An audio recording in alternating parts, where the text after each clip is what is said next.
Hey,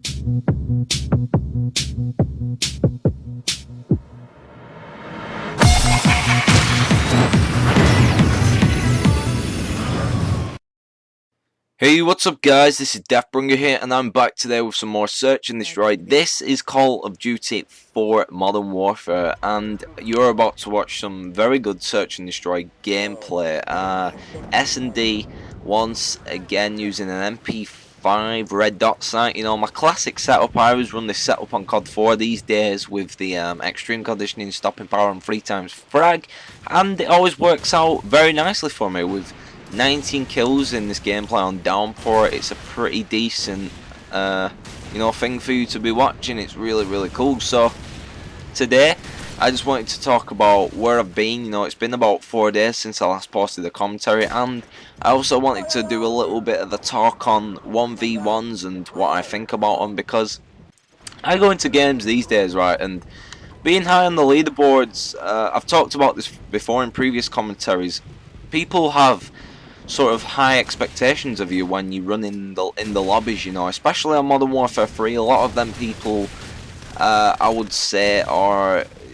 I think a lot of people these days are becoming more competitive on these games. You know, I think more people want to win and don't just play for fun now. I think a lot more than in the past Call of Duties, a lot of people are trying to get good at the games, and you know, YouTube's a massive thing. Influence, you know, it's a massive influence on this. You know, people giving out tips, tricks all the time, and so many people watching so many different channels. You know, it's going to rub off on people eventually. You know, people just want to up the game and sort of test you to your limits. And when I run in sort of public lobbies now, I hear a lot about you know, people calling me out because I'm high on the leaderboard, as I was saying, and I get a lot of 1v1 offers, and I think it's quite funny actually when someone offers me a 1v1, because number one, if I accept this 1v1, it doesn't make no difference to me whatsoever if I lose, okay? But these guys seem to think that, oh, they're a better player than me if they win, or, you know, I'm sure you've been in this situation before, because it used to happen a lot in the Call of Duty 4 days, because there were a massive competitive sort of public scene on there, absolutely massive. I'm sure you guys must have experienced this yourself. It's not just you know, based on high level people getting called out. It's just in general, I think. Actually, I'm just putting the high level down to my own experiences. You know, I get called out a hell of a lot more than probably a lot of people. Getting off with a 1v1 is quite hilarious. As I said, it doesn't matter if I win or lose. At the end of the day, people are calling me out for a reason, because I'm beating them in Search and Destroy, and that's always I care about when I play this game. You know, being the best at SnD. You know, trying to do what I possibly can to gain the victories, and that's sort of where I stand on 1v1s. It doesn't make you a better player if you win a 1v1 against someone who, you know, is basically being beating you. And that's what most 1v1s get called out for, because people are getting beat off someone in a public match, and then they say, let's have a 1v1, we'll see how good you really are.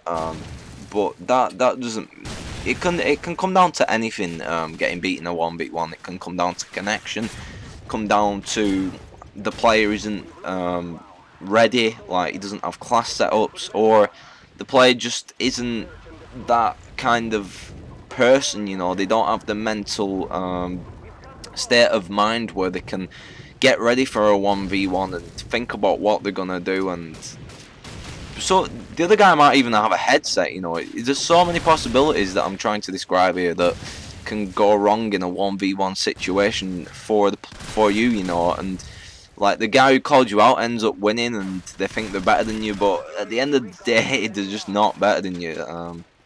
And that's where I stand on it. So that was just a little conversation about that. I like it if you would leave your opinions on what you think about 1v1s in Call of Duty. I just personally think they're a waste of time, and I prefer just playing SnD, sticking to what I do best. So You have been watching a Downpour search and destroy. Pretty decent gameplay so far. What do you think, guys? 14 kills already. Yeah, this is the final round, and quickly I'd just like to talk about where I've been. So I haven't had a lot of time to do commentaries lately, which has been quite annoying, and I've been sorting a lot of stuff out for my YouTube channel, updating my channel background. My good friend Dev726 made that background. I will put his link in the description. This is a shout out from me to him. For you guys, go check him out. He's a really great guy. He's 13 years old and he makes some crazy GFX. Just insane. Made my sexy background, and I've just been updating my YouTube channel lately, basically, and you know, I've got a new outro at the end of this, which you're going to enjoy, I'm sure you all are. And that's pretty much it. I've got some cool videos coming pretty soon, so stick around for them. Thank you for watching once again. This was Deathbringer. Have a nice day. Vegeta, what does the scouter say about his power level? It's over 9.